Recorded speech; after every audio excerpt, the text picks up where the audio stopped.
Hello and good afternoon. So today we're going to continue with my Slayer series that I've been doing, just looking at some of the common tasks that people do and the effects of using the recommended weaknesses versus just meleeing. So I am just doing a Mutated Jadinko male task at the moment, and I will see you in the next clip. Okay guys, so here we are, and this time I'm using Chaotic Claws on Jadinko males with Vampiro Zamora and Bunyip with Bandos, and for some reason I've stupidly worn a demon horn necklace and not put something else on. But anyway, as you can see in the clip, I hit pretty well, perfectly consistently against them. Plenty of damage I'm doing. I can pretty much 2-bang, 3-bang them sometimes. Obviously they're not the hardest Slayer monsters around. They certainly don't have a lot of defense, and they're pretty weak. Taking a nice bit of slap damage from the vines there, always fun. But yeah, considering they're weak to stab, it's not too much of a problem using slash certainly on them. And I think, having done both, I actually prefer using Chaotic Claws purely for the fact that it allows you to use a few more abilities rather than using stab, as you'll see in the next clip. So here we are on the same task again, same setup. This time I am using Zamorakian Spear, obviously a stab weapon.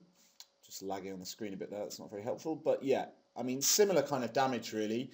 I probably perhaps hit a few more 2000s, but generally it's the same kind of damage. I'm kind of managing to 2 or 3 bang most of them.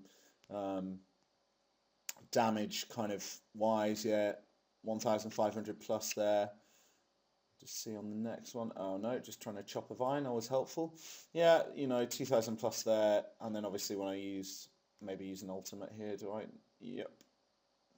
Boom.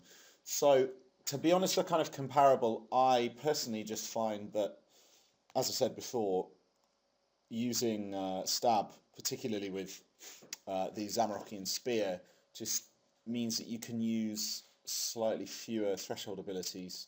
I can't remember the name of the one now, but it's bound as V if you look on my screen. Just another little quick clip I wanted to add with Jadinkos here. As you can see, I am still in the middle of this is a different Jadinko task on a different day now, but I am currently using Momentum just as a bit of a tryout to see what it's like. Obviously you can see it's kind of quite a bit slower than using abilities, but obviously quite a lot more user-friendly. You don't have to do quite so many clicks and all the rest of it. You can still sometimes 3-4 hit them. I mean, that's a 5 hit, possibly should have been a 4 hit, using Momentum here. But the other thing I wanted to add was just about the money that you can make from certain Slayer tasks. Now, we all know prices on things like whips and dark bows are, well, like 80k at the moment. But just as a little guide, you can see here I'm not actually quite finished this task, but if we have a look at what this task is worth so far to me, just with all the logs, spirit bags, and then the noted herbs that I've picked up, you might actually be a little surprised to see that it's just over 400k that I've collected from this particular trip. Now, I've not finished this task by any means, but the last few times I've done this task, I think it's been worth over 500k if you pick, as I say, magic logs, mahogany logs, yew logs, and the various noted herbs up.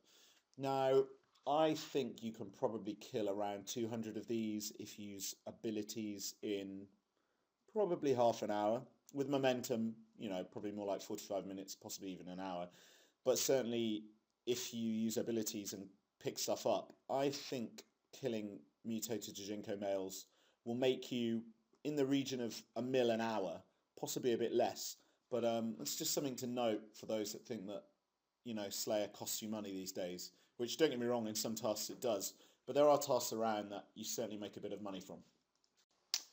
And finally, in this last clip, I'm just doing a Black Dragons task here to show another Slayer monster that you can quite easily use melee on when it's obviously not their weakness, using Chaotic Claws, Bandos, my normal Slayer stuff. And I'm obviously using Soul Split with the Demon Horn Necklace and Bone Crusher combo. They die pretty easily and pretty quickly to melee rather than having to use their weakness, which I believe is probably bolts again. or it might even be magic. I can't quite remember. But nonetheless, you can easily use melee here and be fine. So I just wanted to throw that one in there. I am being quite efficient here and not really picking anything up like for hides, but they are very, very good Slayer XP an hour. So just wanted to throw in a little clip in there for that one. So as you can see, I'm just back at my player imports bank here now, and I have finished that task. Just thought I'd give you a quick little update on things.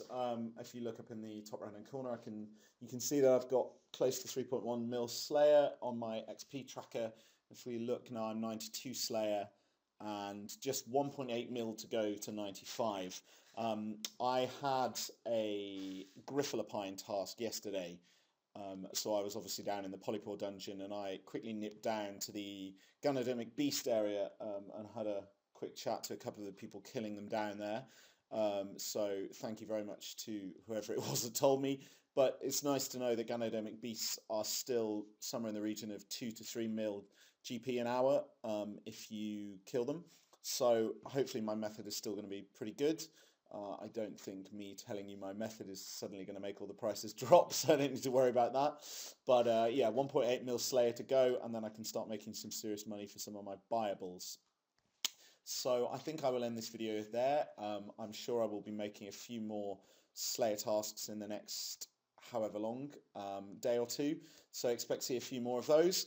As ever, I hope you found this useful, and do let me know if there's anything you want to see Slayer wise, and I will try to do a bit of a demo on it for everyone.